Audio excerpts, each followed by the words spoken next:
Bienvenida a un nuevo episodio del Olimpia Podcast. Espero que andes muy bien. Si es la primera vez que andas por acá, me presento, soy Valentina, soy psicóloga sanitaria y en este podcast hablamos de temas como autoestima, cambios de hábitos, límites personales, conversaciones incómodas, emociones, inseguridades, el por qué hacemos lo que hacemos y qué hacer para cambiar eso que hacemos.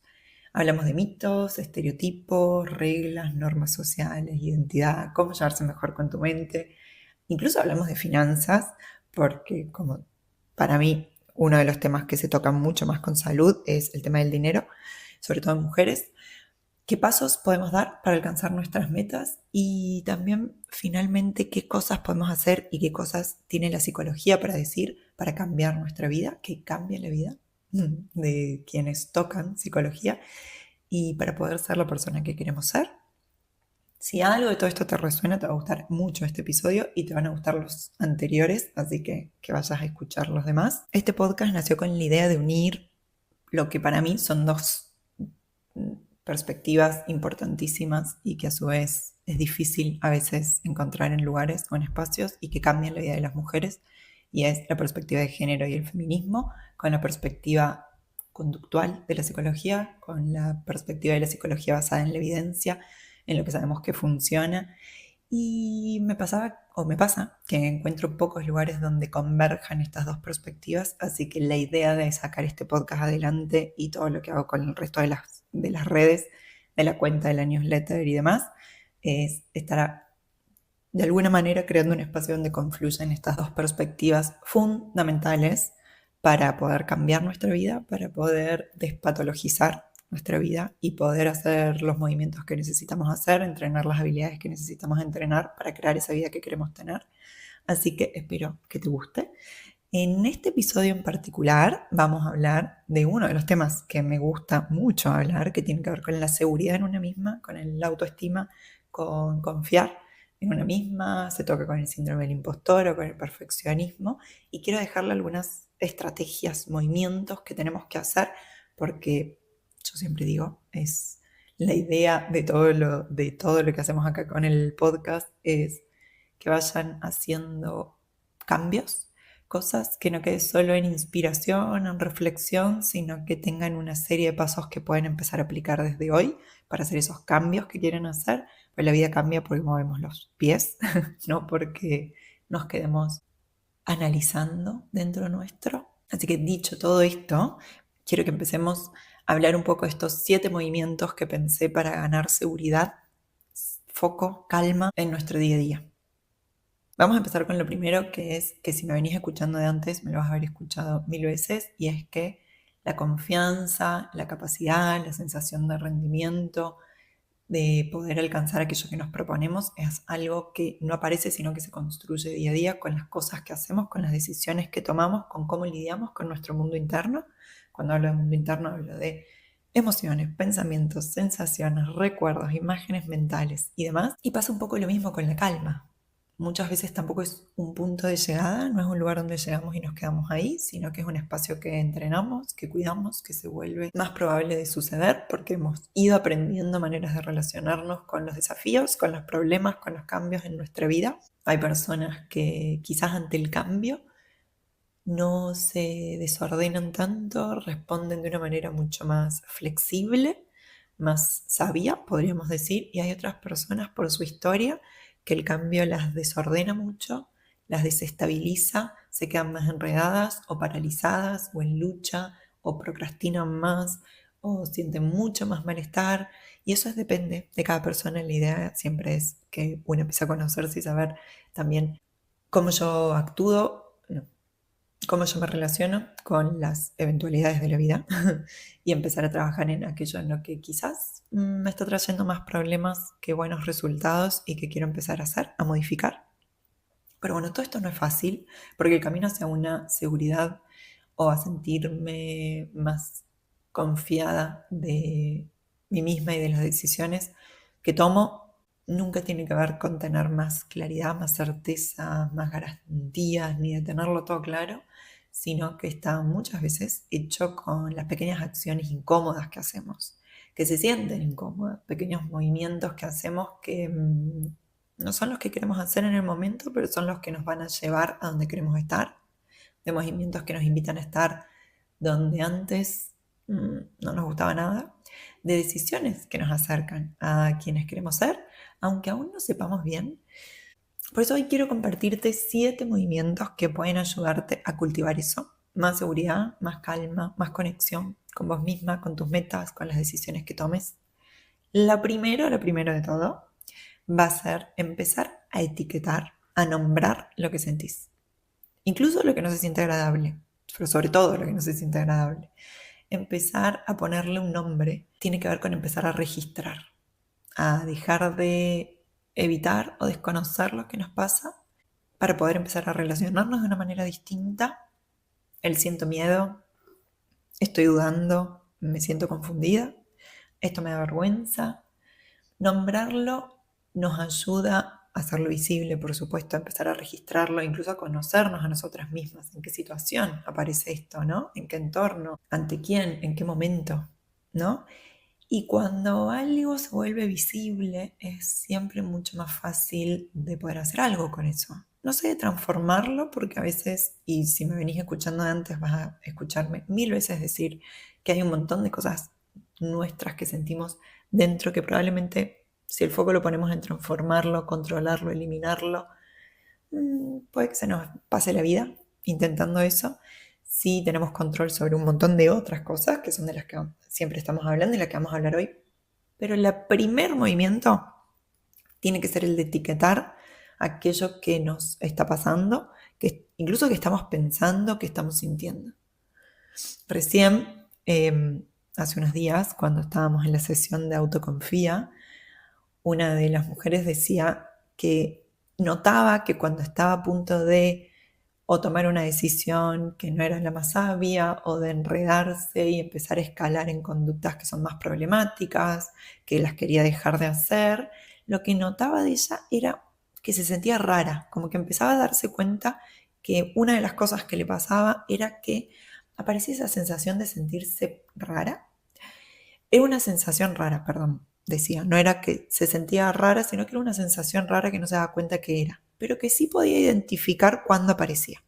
Buenísimo esto, buenísimo empezar a notar esto. ¿Y por qué digo esto? Porque a veces la sensación que tenemos cuando yo hablo de empezar a nombrar lo que sentimos, de etiquetarlo, aparece naturalmente la idea de poner palabras que conocemos, que puede ser, esto es ansiedad, esto es vergüenza, esto es enojo, esto es miedo al rechazo, esto es lo que sea. Y no necesariamente tenemos que etiquetarlo con nombres de emociones, que sí, que sirven, que están buenísimo empezar a conocer, sobre todo porque algunas emociones vienen con sus impulsos de acción, con sus sensaciones físicas en el cuerpo, y entonces una puede ir registrando mucho mejor.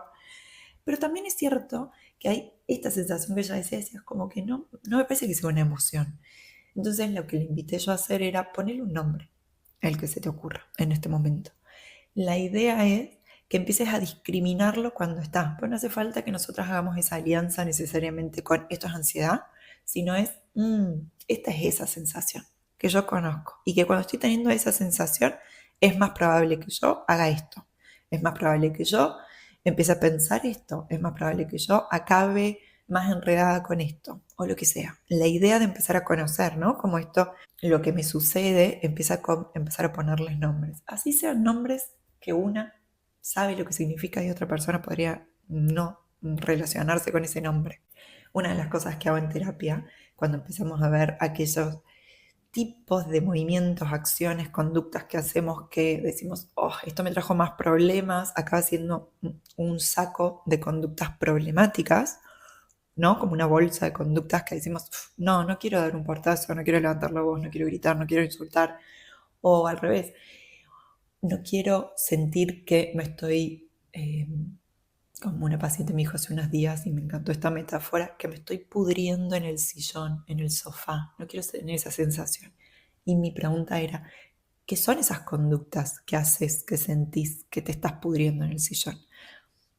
Comer sin prestar atención, mirar muchas horas la televisión o la pantalla, entrar a las redes sociales una y otra vez, acostarme tarde por quedarme ahí prendida en la pantalla, no moverme, quedarme un poco más quieta, ¿no? Cosas que, de nuevo, son súper personales, pero que hacía lo que para ella era pudrirme en el sillón.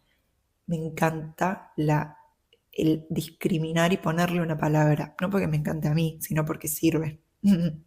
Necesariamente nos obliga a discriminar eso que hacemos y va a ser evidentemente más probable que lo podamos identificar la próxima vez que aparezca y con eso empezar a hacer cosas distintas, ¿no? Entonces, una de las cosas que yo siempre hago es, ¿qué son esas cosas que sentís que esto no me gusta o esto me trae problemas o esto acaba haciendo cosas que me alejan de la vida que yo quiero, de la persona que quiero ser, o de la pareja que quiero ser, o de la hija que quiero ser, o lo que sea, y empezar a poner un nombre a eso, a este modo de relacionarme en ese momento, o este modo de comportarme en ese momento. ¿Qué nombre le puedo poner? ¿Sí? Y puede ser cualquiera, porque la idea no es que tenga sentido para todo el mundo, tiene que tener sentido solo para una. Para mí este puede ser el modo perrita, que es cuando estoy más complaciente, súper atenta, pendiente del resto, y esto lo estoy copiando de una paciente que usó esta metáfora, ¿no? Y después está el modo gato, que para ella, y era para ella, esto de nuevo es personal de cada una, era aquella que pone límites, que marca distancia, que hace o se prioriza y va eligiendo hacer lo que en ese momento quiere hacer, lo que necesita hacer, cuando pone el foco en su vida, ¿no? Y para ella eso le servía, pensarlo en, este es mi modo perro, cuando estoy mucho más atenta y pendiente y haciéndole fiesta a todo el mundo, y el modo gato para mí es esto otro. Y a ella le servía eso, por eso a mí me gusta trabajar con este tipo de metáforas porque nos ayuda a discriminar de nuevo qué es lo que hacemos y luego de eso poder empezar a hacer cambios, que esa sería la idea. Así que lo primero de todos los movimientos es este, empezar a etiquetar, a nombrar lo que siento.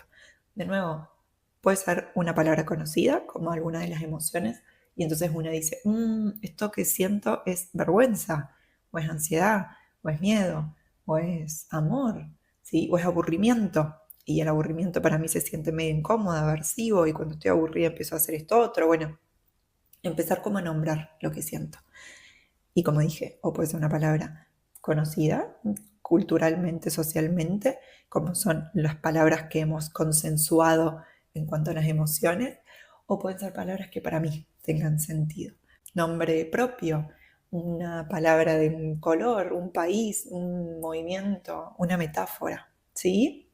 Bien, vamos con el 2. Movimiento número 2, y para quienes me escuchan de antes van a saber que esto es un tema de los que más me importan, es el eje de mi trabajo y es el deseo de nosotras, el proyecto, el anhelo, el proyecto de vida de nosotras. Como yo trabajo con mujeres y nosotras de hace nada venimos con historias en las que nuestros deseos no son tan importantes, nuestros proyectos no son tan importantes, son el segundo al mando, son lo secundario, son aquello que puede esperar, es el hueco en el que encontré en la dinámica familiar y esto va a ser a lo que yo puedo apostar, pero siempre es más ajustado porque sigue funcionando un poco así, más allá de que obviamente hemos visto cambios y quienes me estén escuchando tendrán unas posibilidades distintas y vivirán en culturas o sociedades distintas. Digo, hay sociedades mucho más coercitivas, donde sigue existiendo un matrimonio infantil y un montón de abusos a las mujeres. Entonces, de lo que estoy hablando es que esto ha cambiado, pero no tanto como quisiéramos. Pero para mí es algo de lo más importante. Esta posibilidad de pensar qué es lo que quiero para mi vida siempre estuvo mucho y sigue estando un poco más limitado o bastante más limitado que las posibilidades que tienen mis hermanos hombres o mis pares hombres, ¿no? Y los pares de ustedes.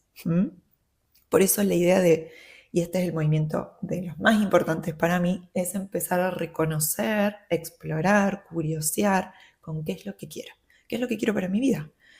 Incluso aunque me dé incomodidad admitirlo, aunque se sienta todavía más confuso, aunque aparezca el miedo, la vergüenza, por decirlo en voz alta, no hace falta que lo haga, pero sí que me empiece a preguntar en qué quiero usar la vida que tengo por delante. Hay cosas que deseamos y que ocultamos, incluso de nuestros entornos más íntimos, o porque nos da miedo no alcanzarlas, porque sentimos que no deberíamos quererlas, que va a haber juicios de valor alrededor de la decisión que yo tome, y podemos estar en entornos donde hemos sentido que se hace un escrutinio sobre nuestras decisiones, sobre nuestras expectativas de vida. A nosotras nos pasa mucho, a las mujeres que no quieren ser madres reciben un escrutinio tremendo, y a las mujeres que deciden ser madre de uno reciben el mismo escrutinio de por qué uno y no más, y las mujeres que tienen 4 recibirán un escrutinio sobre otras cosas. O sea, la idea de un entorno que influye, impacta, juzga decisiones nuestras, hace que por supuesto a veces le subamos el volumen a lo que el entorno espera de nosotras, y tiene sentido. Una no se tiene que juzgar ni ser dura con una misma por hacer eso, porque tiene sentido que estemos mirando lo que el entorno espera de nosotras, porque somos seres gregarios. Lo que necesitamos es que el entorno nos apoye, nos integre, no nos rechace, no nos juzgue, porque esto también depende de nuestra calidad de vida, de nuestra protección, de nuestra seguridad. Entonces tiene sentido. Digo esto porque hay mujeres que dicen, ¿por qué me sigue importando lo que el resto piensa de mí? Porque sos humana, porque te importa formar parte de un grupo.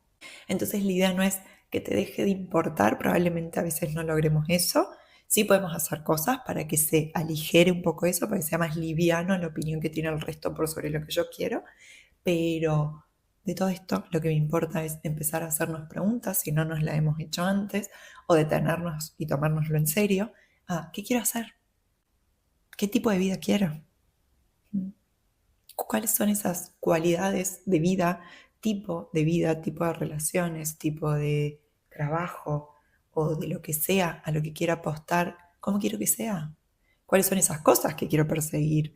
Para mí son preguntas que no las deberíamos hacer todos los años cuando trabajo sobre todo no solo con pacientes, sino con emprendedoras. Una de las cosas que hacemos es la visión que tengo de mi vida, de esa vida a la que quiero alcanzar. Yo la tengo escrita, la mía, porque luego si vamos a armar un negocio, queremos que ese negocio se acople, forme parte de esa visión de vida, no al revés, ¿no? Una suele sentarse a escribir cómo quiero tener o el trabajo que quiero tener y luego la vida puede esperar. La idea es qué vida quiero tener y luego de eso qué negocio quiero tener, pero tiene que entrar dentro del mapa de mi vida, no al revés, ¿sí? Y con esto aparecen muchas cosas. Aparecen barreras, puede aparecer el miedo a no alcanzarlo, el miedo a ser juzgadas, el miedo a ser rechazadas, el miedo a fracasar, a fallar, a tomar una decisión, confundirme y tener que asumir las consecuencias que pueden ser difíciles.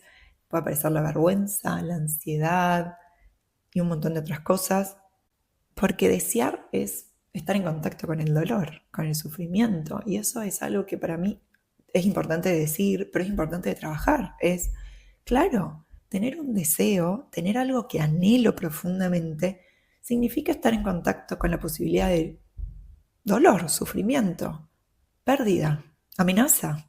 Claro, sí. Es parte de vivir, es parte de anhelar. A veces nos anestesiamos, disociamos, nos desconectamos de eso porque nos queremos desconectar también del dolor, de la posibilidad de pérdida, de la posibilidad de sufrir. Pero empezar a ganar seguridad también implica reconocer mis anhelos, reconocer aquello que quiero conseguir, trazar un mapa, un plan o una visión al menos de qué es lo que quiero. Y darnos el tiempo, primero de que eso puede cambiar, por supuesto no está escrito en piedra, pero también darnos el tiempo de explorar, de curiosear, de que eso puede ir cambiando, pero necesitamos empezar a tenerlo más claro, ¿sí?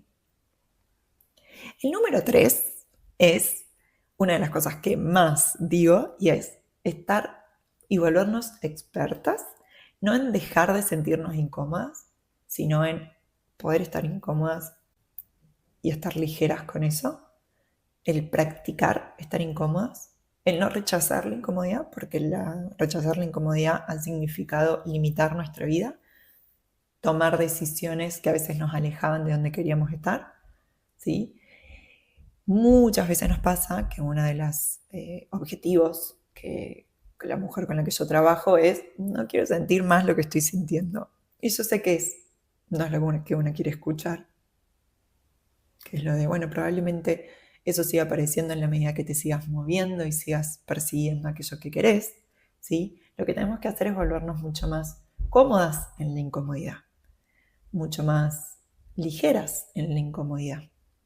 Hay algo que trabajo con las mujeres con las que estoy acompañando en Autoconfía, y es que no solo busquen activamente sentir incomodidad, porque eso es como el gran secreto para hacer cambios, sino que tengan un mantra, digo yo, que ahora se los voy a decir cuál es, porque si pueden, escríbanlo y ténganlo cerquita para cuando aparezca alguna emoción difícil, alguna sensación difícil, y hagan esto. Pero antes de contarles esto, quiero que piensen en entrenar el estar cómodas con la incomodidad, que se siente como cuando empezamos a correr por primera vez, ¿no? Y todo el cuerpo nos incomoda. Si alguna vez lo han hecho, o si han hecho alguna otra actividad física, o alguna otra que les resuene con esto, vas a notar que o te sentís más pesada, o te empiezan a doler más partes del cuerpo, o la mente sube el volumen a todo lo que da. Los primeros minutos son los peores, son los más incómodos, el cuerpo se queja. ¿Querés parar? ¿Te sentís mal o frustrada o ridícula o más agotada de lo que pensás que deberías sentirte? ¿O dudás de por qué estás haciendo esto y una parte de vos quiere frenar, cambiar de idea, elegir otra actividad? Pero si en ese momento, en lugar de reaccionar a todo eso, empezamos a notarlo, respiramos con eso, permitimos que eso esté y seguimos corriendo, seguimos notando toda la cadena muscular que está en movimiento para que nosotras corramos y estemos en movimiento, en vez de querer evitar sentir cansancio, malestar, incomodidad, sino que es parte de estar en movimiento, de estar corriendo. Ahí empieza a pasar algo distinto. Y este mantra que a mí me acompaña y que lo hago con las mujeres que acompaño en Autoconfía, es que cuando eso aparezca, se digan, como quieran, en voz alta o en voz baja, estas frases. Esto es incómodo, pero es solo una sensación, no es peligroso, es temporal y yo puedo tolerarlo. Este tipo de práctica no es para sufrir innecesariamente, por supuesto que no. Es para recordar que podemos sostener y tolerar aquello que toda la vida hemos pensado que no podíamos tolerar, como el miedo, como la ansiedad, como la vergüenza, como la incomodidad. Y eso hace que hagamos cosas que no queremos hacer, como quedarnos calladas, o no pedir más en la vida, no pedir cambios, o no hacer cambios, no cambiar de trabajo, de relación, o no tomar una decisión, o no poner límites. Hay un montón de cosas que dejamos de hacer porque queremos huir de lo que sentimos. Entonces, el trabajo es empezar a darnos cuenta que eso que estamos sintiendo no nos muerde, no nos hace daño físico, podemos tolerarlo, podemos manejarlo. Incluso cuando nos sentimos o no se siente nada bien. Y eso para mí es una definición profunda de seguridad interna, de entrenar esta seguridad. Lo voy a repetir porque creo que me gusta pensar que es algo que nos empieza a ayudar a despegarnos un poquito de esos no puedo, no puedo, no puedo, y empezar a hacer algo distinto. Así que la próxima que estés ante una sensación, una emoción, un momento que sea difícil, es decirte, esto es incómodo, pero es solo una sensación, no es peligrosa, es temporal y yo puedo tolerarla. Me encanta. Vamos como en el movimiento 4. El movimiento 4 es tomar decisiones pequeñas que nos acerquen a lo que necesitamos. No hace falta tomar decisiones drásticas para empezar a sentirnos distintas, de hecho todo lo contrario. A veces la seguridad se construye con pasos muy pequeños, ¿sí? Pero pasos al fin, como decir que no a algo que antes aceptabas por compromiso, como intervenir en una reunión aunque te tiemble la voz o aunque sientas ansiedad, o pedir ayuda o escribirle a una amiga o a una persona cuando te estás sintiendo más triste, cuando no suele ser algo que haces y preferís arreglártelas por tu cuenta. Cada acción que hacemos, ¿no? Y la toma de decisiones es tomar una decisión de cómo voy a salir de mi casa y tomarla en poco tiempo, tomar una decisión de qué voy a decirle a esta persona y tomarla también, tomar una decisión de qué quiero, a dónde quiero viajar, qué quiero comer. Tomar decisiones tomamos todo el tiempo. El problema es que hay decisiones que se sienten más desafiantes que otras porque traen probablemente más olas emocionales que otras. La idea es notar cuáles son y empezar a acercarnos a tomar decisiones en ese ámbito. De esto tengo mucho hablado en otros episodios, así que toma de decisiones, hay algunos otros. Si les interesa este tema, vayan, que bueno, para mí es muy importante, sobre todo la toma de decisiones en nosotras, mujeres. El número 5 es soltar la fantasía que tenemos de sentirnos completamente listas para hacer algo, preparadas, que sabemos lo suficiente. Esto me pasa un montón, lo veo muchísimo con las mujeres con las que trabajo. Necesito sentirme segura para hacer ese movimiento, necesito tener la certeza antes de hacer ese movimiento, necesito sentirme preparada, lista para hacer ese movimiento.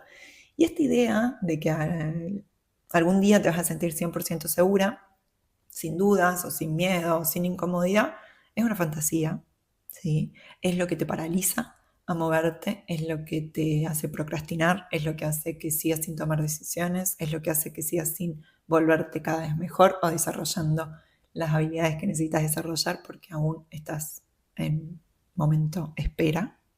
La mayoría de las veces actuamos con una parte nuestra sintiéndonos incómodas, temblando, sintiendo nervios, ansiedad, y no por eso lo estamos haciendo mal, todo lo contrario, estamos haciendo un gran movimiento. Lo que deja huellas en nuestra vida es movernos, son los pasos que damos, no lo que sentimos en ese momento, sino lo que hicimos en ese momento, ¿sí? Yo puedo estar sintiendo todo el enojo de mi vida, pero yo puedo hablarle en un tono calmo a mi hijo, y aquello que va a dejar huella no va a ser lo que sentí, sino lo que hice. Dejar de esperar sentirnos listas para empezar a preguntarnos, ¿estoy dispuesta a sentir lo que viene cuando voy a hacer esto que quiero hacer? Cuando lo intento, cuando me muevo, cuando tomo esta decisión, cuando me implico en esta tarea, cuando hago este compromiso, aunque no me sienta completamente segura. El número 6, ay Dios, esto es uno de esos temas en los que yo hablo mucho y digo, si no nos empezamos a tratar mejor a nosotras mismas, porque claro, como no lo hemos tipificado como una agresión, porque no es observable, porque lo hacemos en nuestro mundo privado, porque no tenemos la condena social que tenemos como si tratáramos mal a otra persona, ¿sí? Y sin embargo es igual de importante. Por eso el número 6, lo que puse es tratarte con la misma compasión y paciencia con la que tratas a alguien que amás, la forma en la que te hablas cuando te equivocas, cuando te frustra algo, cuando no sabes qué hacer, cuando estás sufriendo, es tan importante como la decisión que tomes después, como la acción que hagas. No necesitas exigirte más en un momento en lo que cometiste un error o que estás sufriendo, sintiendo dolor, sintiendo miedo, sintiendo vergüenza. Necesitas tratarte con más compasión, entrenar la autocompasión, decirte, esto me cuesta, pero no significa que sea menos valiosa. Estoy sufriendo. Alguien que está ahí, frente al ordenador, sufriendo, sintiendo mucha ansiedad, vergüenza, estrés, nervios, porque no acaba con esa presentación, es darse cuenta todo lo que nos está pasando. Contactar con ese dolor que estamos sintiendo y tratarnos con amor, con cariño, con compasión.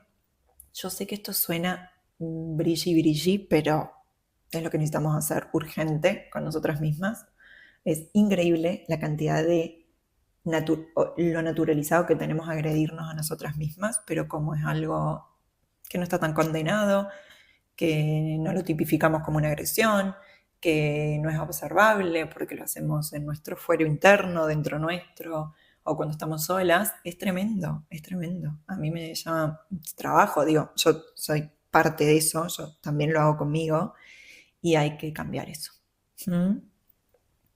Y el número 7 es muy importante, y esto es todo de lo que permanentemente hablo, que es empezar a elegir entornos también que nos ayuden en esas metas que tenemos. Cultivar seguridad interna no significa ni hacerlo sola, ni exigirnos cada vez más, ni cultivar confianza en una misma, como cuando yo hablo de que para hacer cambios vale más el entorno que tenemos que la fuerza de voluntad, y esto lo sabemos, o sea, para hacer cambios vale mucho más el entorno que me rodea que la motivación que tengo, que la fuerza de voluntad que tengo ese día, vale mucho más el entorno a mi alrededor. Y esto lo vemos siempre. Personas que empiezan running y de repente van todas las semanas a entrenar o a hacer cosas de running porque tienen un entorno, porque empiezan a hacer relaciones con ese grupo de personas y esas son relaciones que exceden las 2 horas en las que entrenan y entonces empiezan a comprarse equipo que acompaña eso y empiezan a invertir tiempo en esa actividad y empiezan a acostarse temprano porque el otro día van a salir a correr o dejan el alcohol o empiezan a comer más sano o empiezan a hacer cosas que intervienen en su entorno que hace que sea más probable que esa conducta suceda, ¿sí? Con todo en general, el entorno es lo que más influye, mucho más que la motivación que tengo, que la seguridad que tengo en mí misma, que el amor propio, como nos gusta decirle o como se escucha mucho en redes, importa mucho más el entorno que tenemos. Yo puedo no sentir que me respeto, que me cuido como me gustaría tener, pero si tengo un entorno que sí moldea eso que me cuida, que expresa cariño, que me respeta, ¿sí? Esta frase que siempre está dando vuelta, que hasta que no te ames vos misma nadie te va a amar. Bueno, en psicología decimos que eso no funciona así. Yo necesito un entorno que me enseñe también, que me moldee en la conducta de amarme y de cuidarme. Yo puedo estar con alguien que me ame, que me cuide, que me respete, aunque yo no lo haga conmigo misma, ¿sí? No se necesita una cosa para después tener otra. Todo lo contrario, necesitamos un entorno que probablemente acompañe eso. Si no lo tengo, como sucede mucho, porque no elegí la familia que tengo, porque tengo un trabajo que tampoco es una maravilla de amor, cariño, compasión y respeto, que es lo más probable que le suceda a todas las que me están escuchando. Importa que igualmente construyas activamente las conversaciones en las que vas a estar, la atención que le vas a poner a qué cosas y qué cantidad de atención. Eso va a amplificar las relaciones que vas a cultivar, la manera en la que te vas a presentar o vas a estar, ¿sí? Los entornos importan porque nosotras tenemos una injerencia activa en los entornos que construimos también. No somos pasivas en eso. Las relaciones que construimos tienen mucho que ver porque nosotras las sostenemos y hacemos un montón de cosas para cuidar esas relaciones. La idea es ser más consciente de eso y elegir también en función de lo que queremos para nuestra vida.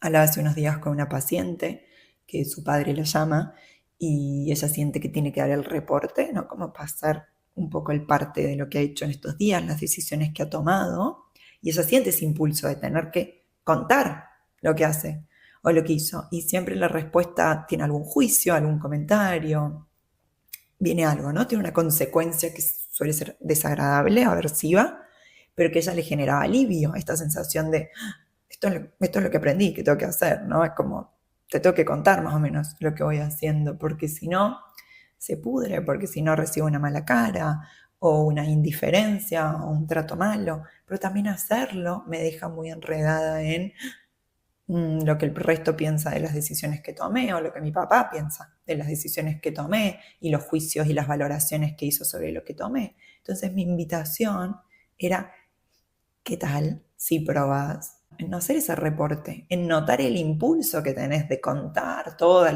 las cosas que te están pasando y las decisiones que tomaste, frenar y elegir?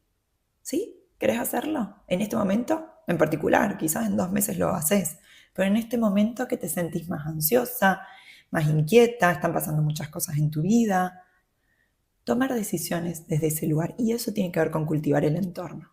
¿Qué interacciones quiero tener? ¿Qué conversaciones voy a tener? ¿Qué límites voy a poner? ¿Qué voy a comunicar? ¿Qué no voy a comunicar? Estar atenta a cuáles son esos espacios que nos inspiran, que no nos juzgan, y si nos juzgan, pedir activamente, ¿no? Hacer algo con eso. No somos seres que que cada uno saque lo que quiera de nosotras, ¿no? Yo quiero escucha, yo quiero amor, yo quiero cariño, yo quiero que me cocina mi comida, yo quiero que me laves la ropa, yo quiero que limpies, yo quiero que me cuides, yo quiero que... O sea, no somos un dispenser de eso.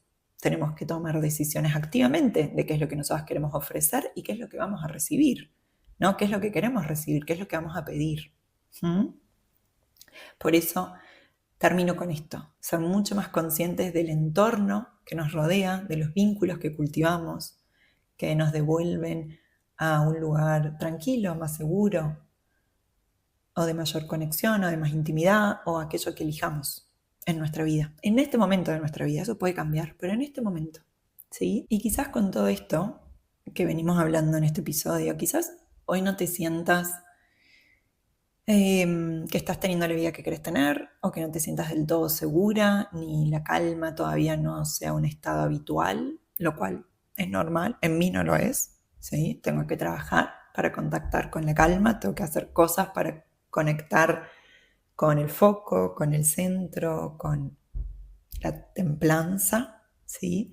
Pero eso no significa que no esté disponible, significa que podemos empezar a construirla, hacer cosas, un paso a la vez, un movimiento a la vez, respirando, y que cuando llegue esa incomodidad porque estamos haciendo cosas que nos acercan a esa vida que queremos tener, podemos volver ese mantra que les contaba y repetirlo y darnos cuenta que podemos tolerar la incomodidad que viene por jugar a nuestro favor, o la incomodidad que viene por apostar a más, o a jugar en más grande, o perseguir aquel anhelo que tenemos, o por pedir más en mi pareja o en mis relaciones, por movernos. Es parte de estar vivas, la incomodidad. Lo que tenemos que hacer es no construir una vida en función de no sentirla nunca más, sino construir una vida que sabemos que podemos tolerarla jugando a nuestro favor, jugando a favor de las metas y objetivos que tenemos. Espero que algo de esto les sirva. Si les gustó, escríbanme, que me encanta recibir sus mensajes contándome qué les pareció el episodio y si les ayuda. Nos escuchamos en el próximo. Si les interesó saber algo de autoconfía, les voy a dejar el link para que se sumen a la lista de espera, que vamos a abrir en poquito, y quienes estén en la lista de espera son las primeras en enterarse y a su vez en tener el precio especial en preventa, que siempre es un beneficio que hago a quienes confiaron antes en el programa.